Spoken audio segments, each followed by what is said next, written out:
We decided because it's a house of importance to the site and it had such great bone structure that we wanted to bring it back to the fabric that it originally had in the 1920s. So we worked to restore the hardwood floors in here. They'd originally been covered with 1970s square carpet.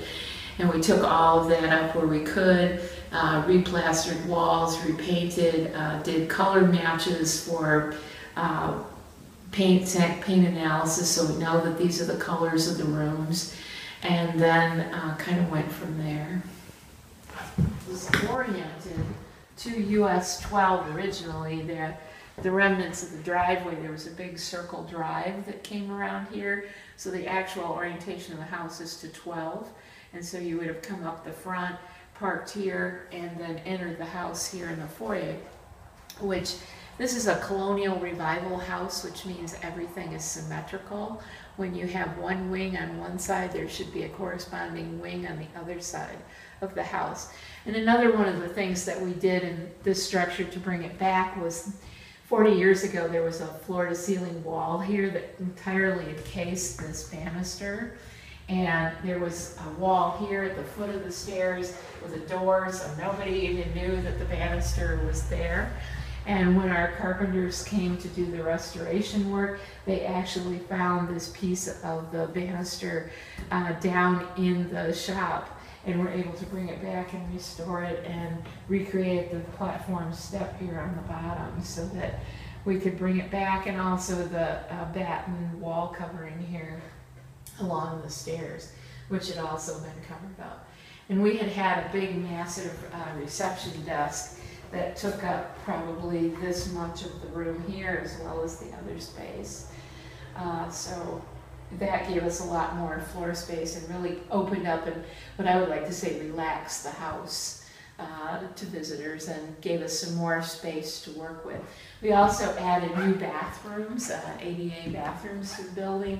When I was here on the site 40 years ago, we had pit toilets like every other state park, and so having real bathrooms was a big plus, and so we get a lot of use out of them, and I don't mind cleaning them because they're absolutely wonderful. But the women's bathroom over on this side, if you want to, or here, it was actually the dining room of the house originally, and where the men's restroom is here was actually the back stairs from the upstairs second floor and a little pantry that went down. So we did sacrifice a little of the space, but I think for a bathroom that was a noble cause. This side of the house was the living room when the Hewitts lived here. The ceiling and walls are covered with Florida cypress. Hewitts had a home in Florida, and so we think they were able to bring this wood back to Michigan. As I mentioned earlier, the fireplaces were all covered up, which included this fireplace and the one at the end of this room. But the living room actually ends where the cypress paneling stops, and the area that's painted green in the back was a guest bedroom. And it has French doors to the outside. And when we started the reconstruction and remodeling here, we exposed all of that again, which had not been shown in probably 40 years.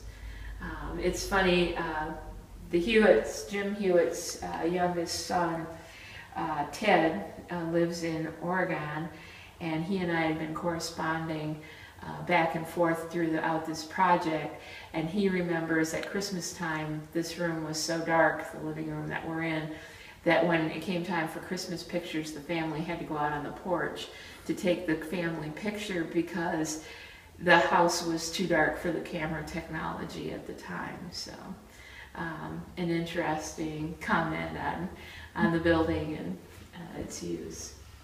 The exhibit that